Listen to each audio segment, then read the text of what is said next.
nos compatriotes et pour le président de la République, répondant à l'appel de Jordan Bardella, vient d'annoncer...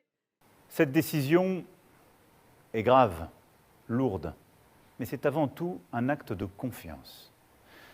Confiance en vous, mes chers compatriotes, en la capacité du peuple français à faire le choix le plus juste pour lui-même et pour les générations futures. Confiance en notre démocratie. Que la parole soit donnée au peuple souverain, rien n'est plus républicain. Cela vaut mieux que tous les arrangements, toutes les solutions précaires. C'est un temps de clarification indispensable. Ce n'est pas un bon résultat pour les partis qui défendent l'Europe, dont celui de la majorité présidentielle.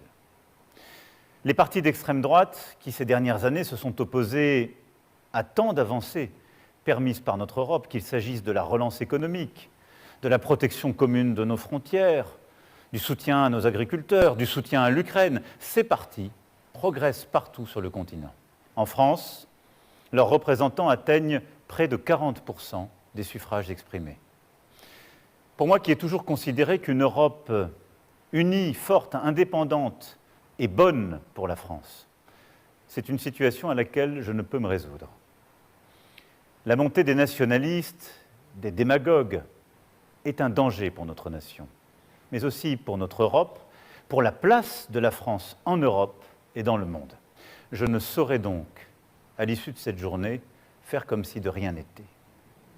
À cette situation s'ajoute une fièvre qui s'est emparée ces dernières années du débat public et parlementaire dans notre pays. Un désordre qui, je le sais, vous inquiète, parfois vous choque, et auquel je n'entends rien céder. Or, aujourd'hui, les défis qui se présentent à nous, qu'il s'agisse des dangers extérieurs, du dérèglement climatique et de ses conséquences, ou des menaces à notre propre cohésion, ces défis exigent la clarté dans nos débats, l'ambition pour le pays et le respect pour chaque Français. Nous sommes prêts à exercer le pouvoir si les Français nous font confiance lors de ces futures élections législatives. Nous sommes prêts à redresser le pays, prêts à défendre les intérêts des Français, prêts à mettre fin à cette immigration de masse, prêts à faire du pouvoir d'achat des Français une priorité, prêts à entamer la réindustrialisation du pays. En clair, nous sommes prêts à redresser le pays, prêts à faire revivre la France.